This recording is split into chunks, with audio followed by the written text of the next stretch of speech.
স্বপ্ন যদি খারাপ হয় ওই সময় জাগ্রত হওয়ার পরেই প্রথম কাজ হলো আপনি বাম দিকে আউযু বিল্লাহি মিনাশ শাইতানির রাজিম করে 3 বার থুতু নিক্ষেপ এবং আল্লাহর কাছে এই অনিষ্ট বিষয় থেকে আপনি পানাহ চান।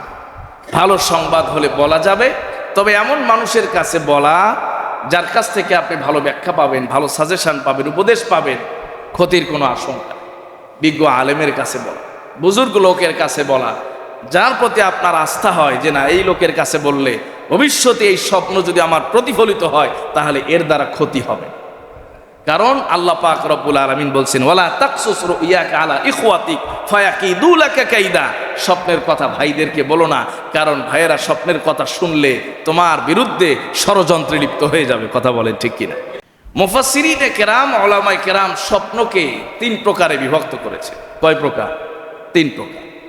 এক প্রকারকে বলা হয়েছে আর রুইয়া আস-সালিহা, ভালো স্বপ্ন, যেখানে আল্লাহ পাক রব্বুল আলামিনের তরফ থেকে বান্দাকে অনেক বিষয়ের সুসংবাদ দেওয়া হয়, অনেক কিছুর ইঙ্গিত দেওয়া হয়, অনেক কিছু তাকে আগাম জানানো হয়, এটাকে বলা হয়েছে আর রুইয়া আস-সালিহা। আরেক প্রকারের স্বপ্ন হলো তাহযীরুশ শাইতান, শয়তানের প্ররোচনা। শয়তান মানুষের অন্তরের মধ্যে ঘুমের ঘরে ওয়াসওয়াসা সৃষ্টি করে, সেই ওয়াসওয়াসার কারণে, সেই শয়তানের প্ররোচনার কারণে মানুষ অনেক কিছু স্বপ্ন দেখে।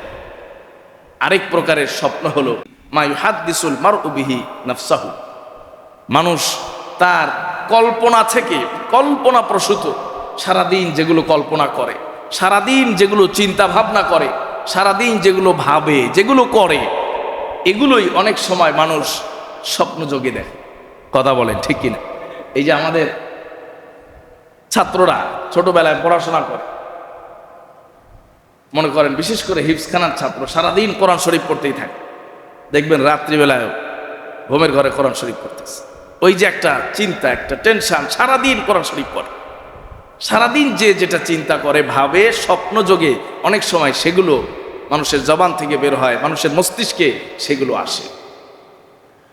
নবী করিম সাল্লাল্লাহু আলাইহি ওয়াসাল্লাম এজন্য স্বপ্নকেও অনেক সময় অনেক গুরুত্ব দিয়েছেন, এবং বিশেষ করে আম্বিয়ায়ে কেরামের প্রতিটি স্বপ্নই হলো আল্লাহ প্রদত্ত ওহী। কথা বলুন ঠিক কিনা? যে জন্য আমি বললাম যে নবীজি সাল্লাল্লাহু আলাইহি সাল্লামের ওহীর প্রথম সূচনাই হলো স্বপ্নের মাধ্যমে। নবীজি সাল্লাল্লাহু আলাইহি ওয়াসাল্লাম গারে হেরায় ছিলেন, জিবরিল আলাইহিস সালাম এসে তাকে চাপ দিলেন, বুকের সাথে চাপ দিলেন, দিয়া বললেন 3 বার ইকরা, পড়েন আপনি। নবীজি বলেন মা আনা বিকারি, আমি পড়তে জানি না। আবার চাপ দিলেন, বলেন পড়েন আপনি। নবীজি বললেন মা আনা বিকারিন, পড়তে জানি না। আবার বলেন পড়েন আপনি। তখন নবীজি সাল্লাল্লাহু আলাইহি সাল্লাম পড়া শুরু করলেন ইকরা বিসমি রাব্বিকাল্লাযী খলাক, খলাকাল ইনসানা মিন আলাক, ইকরা ওয়া রাব্বুকাল আকরাম। এই ঘটনার পরে হযরত রাসূল করিম সাল্লাল্লাহু আলাইহি সাল্লামের শরীরের মধ্যে জ্বর এসে গেছে। নবীজি সাল্লাল্লাহু আলাইহি সাল্লাম বাসায় গেছে, এখানে ধ্যান করতেন লম্বা সময়।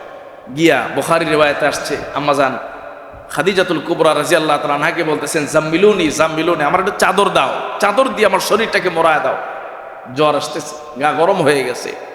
হযরত খাদিজা রাদিয়াল্লাহু তাআলা আনহা, তার এক চাচাতো ভাই ছিল, হযরত খাদিজা রাদিয়াল্লাহু তাআলা আনহা চলে গেলেন সেই চাচাতো ভাইয়ের কাছে। তার নাম ছিল ওয়ারাকা ইবনে নাওফাল ইবনে আসাদ ইবনে আব্দুল উজ্জা। তার কাছে গিয়া বলতেছে যে আপনার ভাতিজা তো এরকম স্বপ্ন দেখেছে। হযরত রাসূল করিম সাল্লাল্লাহু আলাইহি ওয়াসাল্লামের এই স্বপ্নের কথা শুনে ওয়ারাকা বলল যে আপনার কাছে ওই ব্যক্তি এসেছিল, ওই সত্তা এসেছিল যিনি হযরতে মূসার কাছে এসেছিল। আওয়াজ করে বলুন সুবহানাল্লাহ। যিনি হযরত মূসার কাছে এসেছিলেন তিনি আপনার কাছে এসেছিলেন। আর এই সত্তা যার কাছে যান তার ভবিষ্যৎ কঠিন হয়ে যায়। হযরত মূসাকে যেমনটি ফেরাউনের কবল থেকে বাঁচার জন্য হিজরত করার প্রয়োজন হয়েছিল, আপনাকেও আপনার সম্প্রদায় থেকে বাঁচতে হিজরত করে এদেশ থেকে আপনাকে চলে যেতে হবে। সুবহানাল্লাহ। নবীজি বললেন, বুখারীর রিওয়ায়াতে আসছে আওয়া মুখরিজিয়া, আমাকে ওরা বের করে দিবে। মানে নবীজির আশ্চর্য হয়ে গেছে যে এই মানুষগুলো আমাকে এত ভালোবাসে, এত মহব্বত করে, আমার কাছে তাদের গচ্ছিত সম্পদ, তাদের অর্থ, তাদের অলংকার আমার কাছে আমানত রাখে, আর আমার মতো মানুষকে এরা বের করে দিবে? ওয়ারাকা বলল হ্যাঁ, আপনাকে তারা বের করে দিবে, তবে আমি যদি জোয়ান থাকতাম আর ওই সময় যদি জীবিত থাকতাম তাহলে আমি হতাম আপনার সবচেয়ে বড় সহযোগী। আওয়াজ করে বলুন সুবহানাল্লাহ। নবীজি সাল্লাল্লাহু আলাইহি ওয়াসাল্লাম আশ্চর্য হয়েছে যে আমার বাপ চাচা, আমার বসত ভিটা, আমার জন্মস্থান মক্কা থেকে আমাকে বের করে দেওয়া হবে? জি হ্যাঁ, দ্বীনের বিষয়গুলো এমনই, যতক্ষণ পর্যন্ত আপনি হালুয়া রুটির কথা বলবেন ততক্ষণ পর্যন্ত আপনার ভক্তের অভাব নাই। যখনই আপনি দ্বীনের ব্যাপারে শক্ত অবস্থানে যাবেন, শক্ত কথা বলবেন, উচিত কথা বলবেন, খোদার কসম আপনার ভক্তবৃন্দ কমে যাবে। কথা বলুন ঠিক কিনা? ভক্তবৃন্দ কমে যাবে, বলবে যে হুজুর এতদিন ভালোই মনে করত, এখন দেখি হুজুর ওই কথা আছে না নাই? সম্মানিত ভাইয়েরা, তো নবীজি সাল্লাল্লাহু আলাইহি ওয়াসাল্লামকে স্বপ্নের ব্যাখ্যা দিলেন ওয়ারাকা ইবনে নওফাল ইবনে আসাদ ইবনে আব্দুল উজ্জা। হযরত খাদিজাতুল কুবরা রাদিয়াল্লাহু তাআলা আনহা আরেকবার সেই ওয়ারাকার কাছে গিয়েছিলেন বিবাহের আগে। হযরত আম্মাজান খাদিজা একবার স্বপ্নে দেখলেন যে আকাশ থেকে একটা চাঁদ এসে তার বুকের উপরে পড়ল, আর তার শরীরটা কেমন যেন হয়ে গেল। তিনি এক আশ্চর্যজনক স্বপ্ন দেখে ওয়ারাকার কাছে গিয়ে জিজ্ঞেস করলেন, তিনি স্বপ্নের ব্যাখ্যা জানতেন। বললেন যে চাচা ভাই, আমি এই স্বপ্নে দেখলাম। খাদিজাতুল কুবরা রাদিয়াল্লাহু তাআলা আনহাকে ওয়ারাকা জানিয়ে দিলেন যে এই মক্কায় সর্বশেষ নবীর আগমন হবে এবং তিনি হয়তো তোমার ঘরে থাকবেন, তোমার স্বামী হবেন এবং তোমার পরিবার এবং তুমি প্রথম আলোকিত হবে নারীদের মধ্যে। তিনি ছিলেন প্রথম মুসলমান। সুবহানাল্লাহ। এই জন্য স্বপ্ন অনেক সময় কি অনেক গুরুত্বপূর্ণ।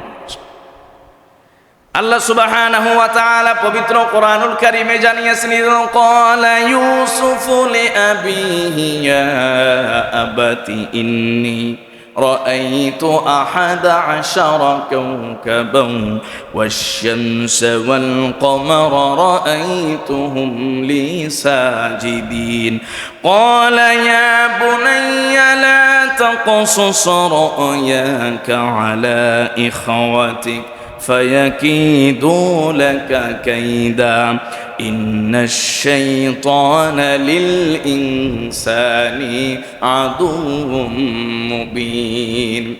হযরত ইউসুফ আলাইহিস সালাতু ওয়াস সালাম বাবার কাছে আসছেন। আসার পরে বলছেন, বাবা গত রাত্রে আমি স্বপ্ন দেখলাম আকাশের একদম আকাশের 11টি নক্ষত্র, 11টি তারকা, 11টি তারকা আকাশ থেকে নেমে এসে আমার পায়ের কাছে সিজদায় লুটে পড়েছে।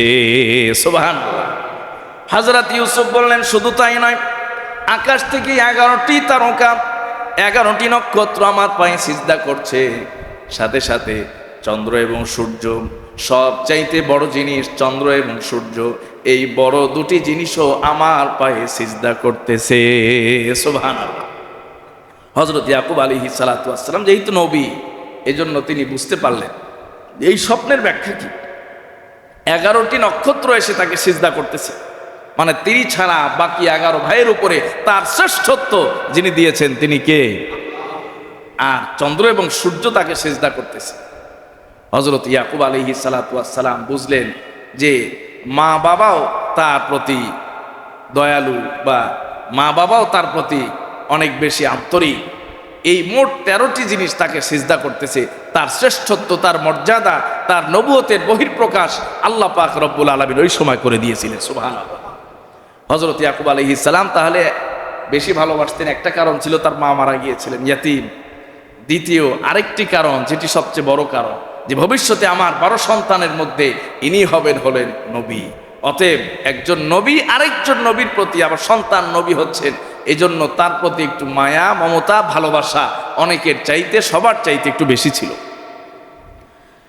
আল্লাহ সুবহানাহু ওয়া তাআলা পবিত্র কোরআনুল কারীমে আরো জানিয়ে দিয়েছেন, আল্লাহ পাক রব্বুল আলামিন বলেন, লাকাদ কানা ইউসুফ ওয়া ইখওয়াতিহি আয়াতুন লিস-সাইলিন ইয ক্বালু লা ইউসুফ ওয়া আখুহু আহাব্বু ইলা আবিনা মিন্না ওয়া নাহনু উসবা ইন্না আবানা লাফি দালালিম মুবিন।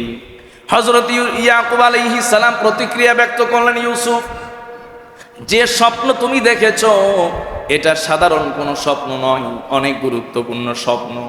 আল্লাহ পাক রব্বুল আলামিন তোমাকে নবুয়ত দান করবেন।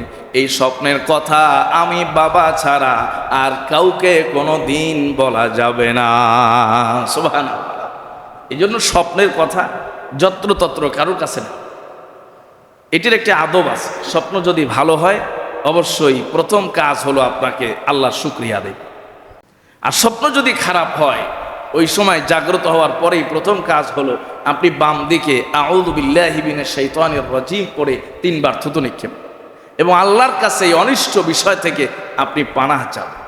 ভালো সংবাদ হলে বলা যাবে, তবে এমন মানুষের কাছে বলা যার কাছ থেকে আপনি ভালো ব্যাখ্যা পাবেন, ভালো সাজেশন পাবেন, উপদেশ পাবেন, ক্ষতির কোনো আশঙ্কা। বিজ্ঞ আলেমের কাছে বলা, বুজুর্গ লোকের কাছে বলা, যার প্রতি আপনার আস্থা হয় যে না এই লোকের কাছে বললে ভবিষ্যতে এই স্বপ্ন যদি আমার প্রতিফলিত হয় তাহলে এর দ্বারা ক্ষতি হবে।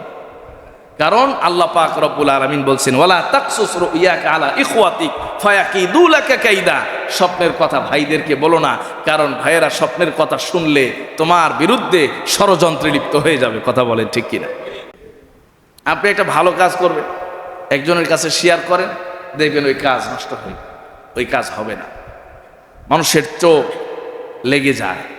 ইন্নাল আইনা হক্কুন, হাদিসে আছে মানুষের চোখ সত্য। চোখ এমন জিনিস, চোখ একটা বাচ্চার দিকে বললে ভালো স্বাস্থ্য নষ্ট হয়ে যায়। কথা বলেন ঠিক কিনা? হাদিসের কথা। এই জন্য আমরা এই ব্যাপারে কি থাকবো, সব সময় সচেতন থাকবো এবং বুদ্ধিমত্তার সাথে চলবো।